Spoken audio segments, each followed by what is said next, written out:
الحمد لله نحمده ونستعينه ونستغفره ونؤمن به ونتوكل عليه ونعوذ بالله من شرور أنفسنا ومن سيئات أعمالنا من يهده الله فلا مضل له ومن يضلله فلا هادي له ونشهد أن لا إله إلا الله وحده لا شريك له ونشهد أن سيدنا وسندنا وحبيبنا وشفيعنا ومولانا محمدا عبده ورسوله أما بعد فأعوذ بالله من الشيطان الرجيم يا أيها الذين آمنوا لا تأكلوا أموالكم بينكم بالباطل إلا أن تكون تجارة عن تراض منكم صدق الله العلي العظيم وقال النبي صلى الله عليه وسلم يأتي على الناس زمان لا يبالي المرء ما أخذ منه أمن الحلال أمن الحرام او كما قال علیہ الصلاۃ والسلام۔ میرے عزیز ساتھیوں،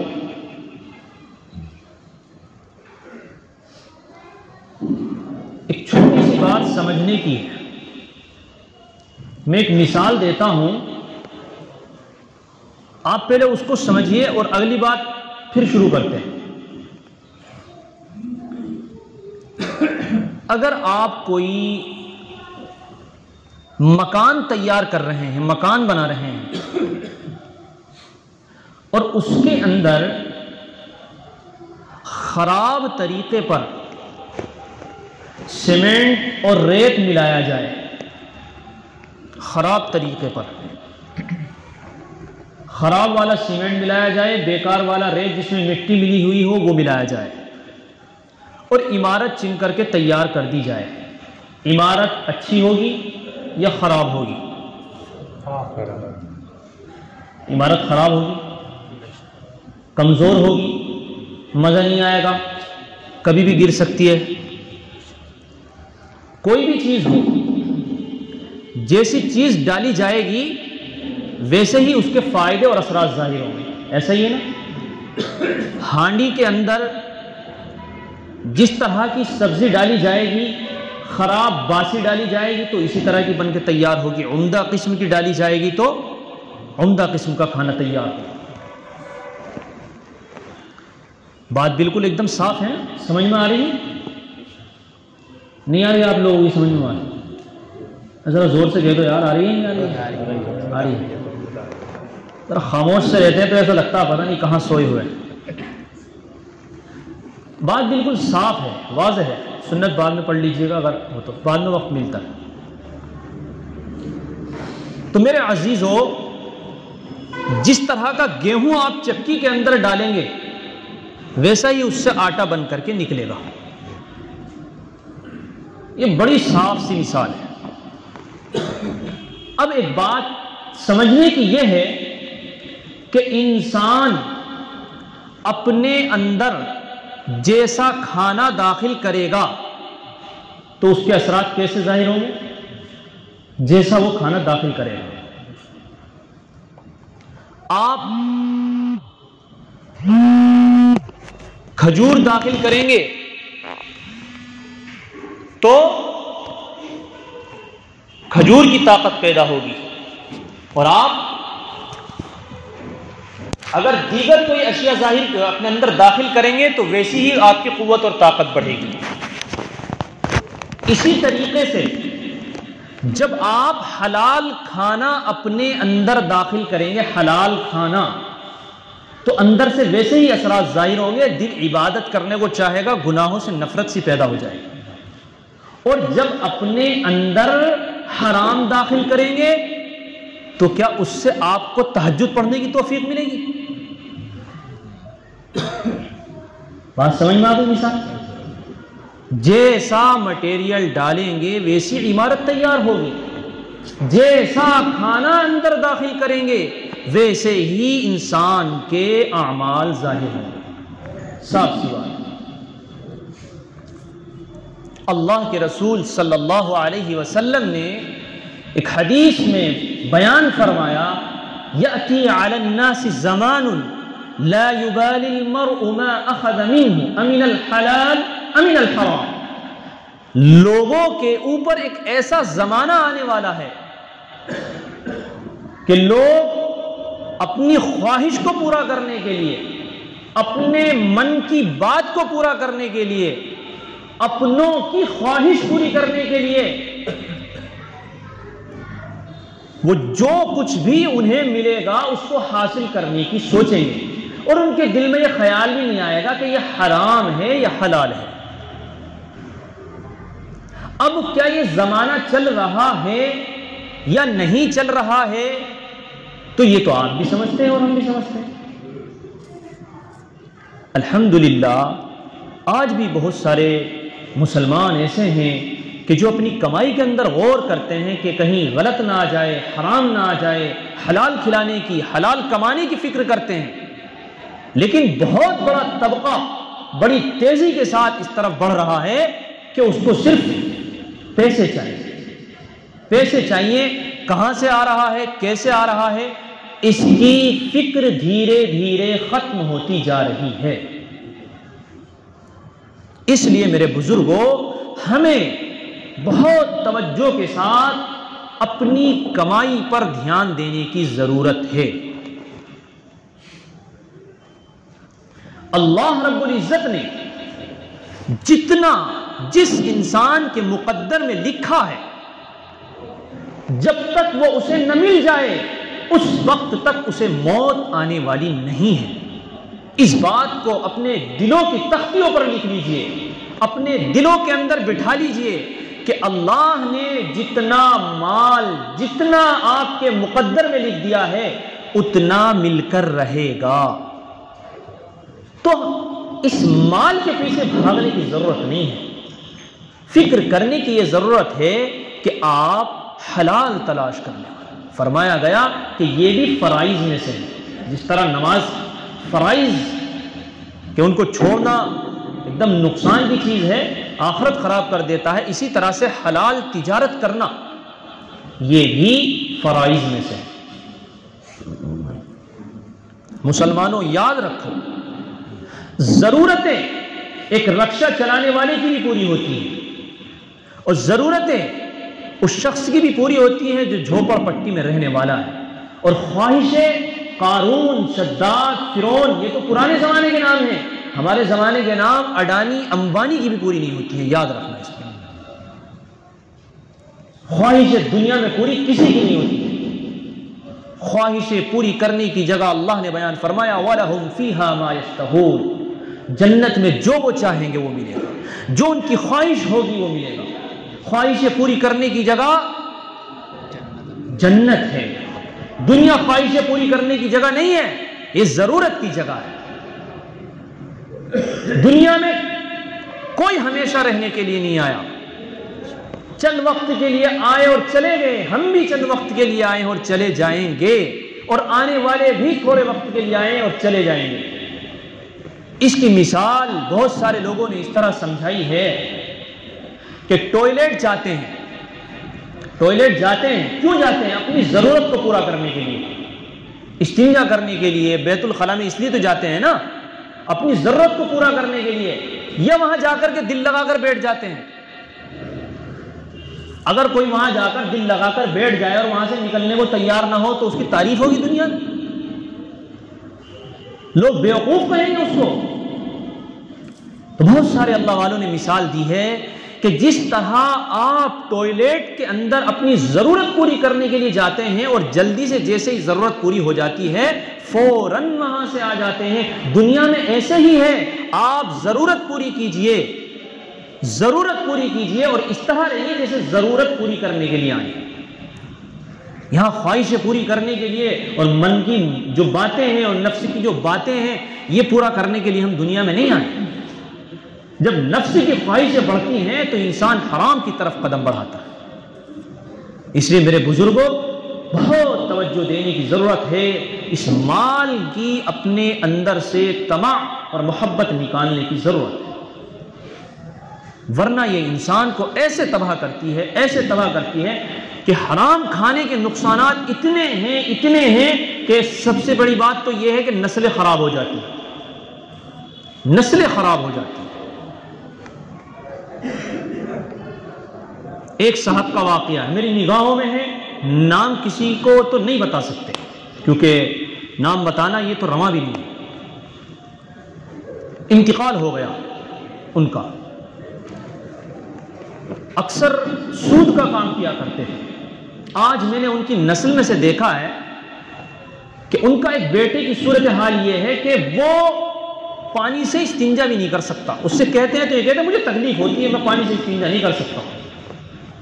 یہ میری نگاہوں کے اندر ہے، میں بتاؤں گا نہیں کسی کو، یہ حرام کی نحوست ہے کہ اللہ تعالیٰ نے استنجے کی پاکی تک سے محروم کر دیا۔ مسلمانوں وقتی طور سے تو کھا لیتے ہو، گھر کے اندر گرمی کا موسم آ گیا، سود پہ پیسے بانٹ رکھے تھے، بہترین والا کولر لے کے آ گئے 8-10 ہزار کا، بڑی ٹھنڈی ہوا آ رہی، مزہ ایسی لگی۔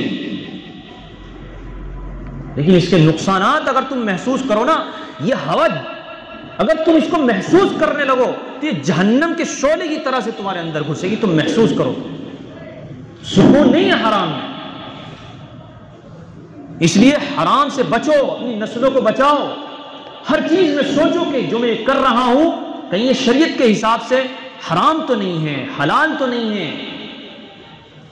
اس طرح کی غور و فکر کی بات کرنے کے بعد، سوچنے کے بعد اپنے عمل کے اندر اس بات کو اتارو۔ عبادت کے بارے میں فرمایا، جناب محمد الرسول اللہ صلی اللہ علیہ وسلم نے بیان فرمایا کہ بیت المقدس کے اوپر ایک فرشتہ مقرر ہے جو صبح اور شام یہ بد دعا کرتا رہتا ہے کہ اللہ تعالیٰ جو حرام کھانے والا ہے اس کی کوئی عبادت قبول مت کرنا۔ بیت المقدس کے اوپر کون؟ فرشتہ مقرر ہے، فرشتہ جو گناہ بھی نہیں کرتا ہے، وہ بد دعا کرتا رہتا ہے۔ اور جناب محمد رسول اللہ صلی اللہ علیہ وسلم نے بیان فرمایا کہ ایسا آدمی کہ جو تھکا ہوا ہو، سفر کا مارا ہوا ہو، پیدل سفر کر کے آیا ہو اور وہ حرم کے اندر پہنچا ہو، بال بھی پراگندہ ہو، جسم بھی تھکا ہوا ہو، گرمی کا موسم ہو، اور وہ اس پریشانی کی حالت میں بیت اللہ کے اندر پہنچے اور طواف کرے اور اللہ سے پکارے، اے میرے رب، اے میرے رب، اے میرے رب میری بات سن، تو اللہ کہتا ہے تیری ایک نہیں سننے والا میں۔ اور یہ وہ شخص ہوتا ہے کہ جس کا کھانا حرام ہوتا ہے، جس کا پہننا حرام ہوتا ہے، جس کا اوڑھنا حرام ہوتا ہے۔ مسلمانوں یہ پیسہ ہی سب کچھ نہیں ہے، یہ دنیا گزر جانے والی چیز ہے۔ لوگ لوگوں کا مال لے کر کے دینے کا نام نہیں لیتے ہیں، ایک دوسرے کا مال کھا رہے ہیں، قبریں تنگ کر رہے ہیں۔ چاہے کوئی کتنا ہی بڑا عبادت گزار کیوں نہ ہو، اگر کوئی آدمی حرام کھا کر کے گیا ہے، کسی کا مال مار کر کے گیا ہے، تو قبر کے اندر سکون ملنے والا نہیں ہے۔ کم کھا لو، چٹنی سے کھا لو، بھوکے رہ لو، نمک کے پانی سے کھا لو، لیکن حلال کھاؤ۔ علی ابن مدینی ایک بہت بڑے محدث ہیں، بیان فرماتے ہیں کہ میرے والد کا انتقال ہوا، میرے والد کا انتقال ہوا اور میں حافظ قرآن تھا، تو میں روز اپنے والد کی قبر پر جایا کرتا تھا۔ ایک دن تہجد پڑھ کر کے رات کے وقت میں وہ اپنے والد کی قبر پر گئے ایصال ثواب کے لیے، مغفرت کی دعا کے لیے۔ کہتے ہیں کہ جب میں وہاں مغفرت کی دعا کرنے لگا تو چاروں طرف اندھیرا چھایا ہوا تھا۔ اس اندھیرے میں میں نے کراہنے کی آواز سنی کہ کوئی پریشانی کی حالت میں ہائے ہائے کر رہا ہے، پریشان ہے، بے چین ہے، اور اس کی آواز ایسی ہے کہ تکلیف کے اندر جیسے کسی کی جان نکلتی ہے۔ پریشان ہو گئے، ڈر گئے، بہرحال بیٹھے رہے، توجہ کرتے رہے، کہنے لگے جیسے جیسے دن نکلتا رہا تو وہ آواز کم ہوتی رہی۔ بہرحال جب دن نکل گیا تو وہ آواز آنی بند ہو گئی۔ میں نے دیکھا کہ وہ قبر کس کی تھی کہ وہ آواز قبر سے آ رہی تھی۔ بہرحال انہوں نے اس قبر کے بارے میں تحقیق کی تو معلوم یہ ہوا کہ وہ ان کے پڑوس میں ہی رہنے والے، پڑوس میں بستی میں جیسے جانکاری ہوتی ہے کہ فلاں قبر فلاں صاحب کی ہے، انہوں نے معلوم کیا۔ اب کہہ رہے ہیں کہ میں ان کو جانتا تھا، اللہ کے بندے اتنے نیک تھے کہ اشراق کی نماز، تہجد کی نماز، فجر کی نماز، 5 وقتی نماز، قرآن کی تلاوت، ذکر، لوگوں سے اچھے اخلاق، لوگوں کے اچھے معاملات، بہترین طریقے سے ملنا جلنا، کسی کو تکلیف نہیں دینا، کسی کے معاملے میں دخل نہیں دینا، عبادت میں لگے لینا، ایسے آدمی وہ بے چین ہو گئے کہ اتنا نیک آدمی اور اس کو عذاب قبر ہو رہا ہے، وجہ کیا ہے؟ تفتیش کی تو لوگوں نے بھی بتایا تو بہت نیک آدمی تھے، لیکن وہ بے چین تھے کہ آخر اس سے کون سا ایسا گناہ ہوا ہے کہ جو اس کو اتنا سخت عذاب ہو رہا ہے۔ تحقیق کرتے رہے، تحقیق کرتے رہے، بہرحال ان کے کوئی ساتھی، کوئی دوست ملے، انہوں نے بتایا کہ دراصل یہ بہترین تاجر تھے، اللہ نے ان کو بہت مال دیا تھا، بڑا اچھا کام، ان کا کاروبار چلتا تھا، ان کے کوئی اولاد نہیں تھی، بیوی اور یہ بس دونوں لوگ تھے، زندگی گزر رہی تھی۔ لیکن جب یہ بوڑھے ہونے شروع ہوئے اور بوڑھے ہو گئے، ہاتھوں پاؤں میں درد ہونے لگا، تو انہوں نے دیکھا کہ اب میرا مال ایسے ہی لٹ جائے گا، لہٰذا کچھ نہ کچھ میں ایسا کام کروں کہ میں تو لگ جاؤں اللہ کی عبادت میں اور بس مجھے تو پیسے ملتے رہے۔ لہٰذا انہوں نے اپنے سارے تجارت کو ختم کر کے سارا پیسہ سود پر بانٹ دیا، سارا پیسہ سود پر بانٹ دیا، خود دن بھر رات میں اللہ کی عبادت میں لگے رہتے تھے، بس لوگوں سے جو تھوڑا تھوڑا پیسہ آتا تھا اس پیسے سے اپنے گھر کا خرچ چلاتے رہتے تھے۔ مسلمانوں، اس وجہ سے عذاب قبر ہوا۔ ہم تو تہجد گزار کیا، فرض نہیں پڑھتے ہیں، ہم پہ تو فرضوں کی مار بہت ہے۔ پھر مال کے بارے میں اگر ہم غور و فکر نہ کریں کہ کس کا کون مال کھا کر کے چلا گیا اور کون کہاں سے حرام کما رہا ہے، کدھر سے کر رہا ہے، کون سود پہ پیسے لے رہا ہے، کون مارکیٹ میں سود پہ پیسے بانٹ رہا ہے، فکر نہیں ہوگی تو کیا ہوگا؟ آج نہیں تو کل، کل نہیں تو پرسوں، پرسوں نہیں تو 5 سال، 10 سال، 50 سال کے بعد تو مرنا ہے، قبر تنگ ہو جائے گی۔ اس لیے میرے بھائیوں، تھوڑا کھاؤ، تھوڑا کماؤ، لیکن حلال کماؤ۔ مسلمان کو ایک پھیلا لگانے میں بھی کوئی آر نہیں ہونی چاہیے، رکشہ چلانے میں بھی کوئی آر نہیں ہونی چاہیے۔ اللہ تعالیٰ حلال کمانے والوں کی نسلوں کے اندر ولی پیدا فرماتے ہیں۔ اس لیے بہت بڑا طبقہ ایسا ہے جو حرام کی طرف چلتا چلا جا رہا ہے، چلتا چلا جا رہا ہے۔ کوئی کسی سے لے رہا ہے تو دینے کا نام نہیں لے رہا ہے، اور کوئی چوری کی بجلی جلا رہا ہے، کوئی چوری کا کرایہ مار رہا ہے، عجیب حالت ہے۔ کوئی سود پہ پیسے دے رہا ہے اور بانٹ رہا ہے، خوش ہے، اور طرح طرح کی دماغ کے اندر۔ وہ تو میں نے پوچھا، مطلب اس طرح سے کاروبار ہے، وہ تو ایسا ہے، وہ تو ایسے ہے، وہ یہ تو، اور وہ یہ ہے اور وہ ہے۔ اس طرح کی باتوں سے کچھ چلنے والا نہیں ہے۔ فرشتوں کے سامنے یہ بات نہیں چلنے گی۔ فرشتوں کے یہاں تو جب کہیں گے ہاں بھائی یہ کام کیا ہے، ہاں جی میں تو یہ کہہ رہا، وہ سارا اسکرین پہ چلا دیں گے، سب اسکرین پہ چلا دیں گے، دیکھ تو کیا سوچ رہا تھا۔ تو اس لیے میرے بھائی، فکر کرنے کی ضرورت ہے، اپنی کمائی کو حلال بنانے کی ضرورت ہے۔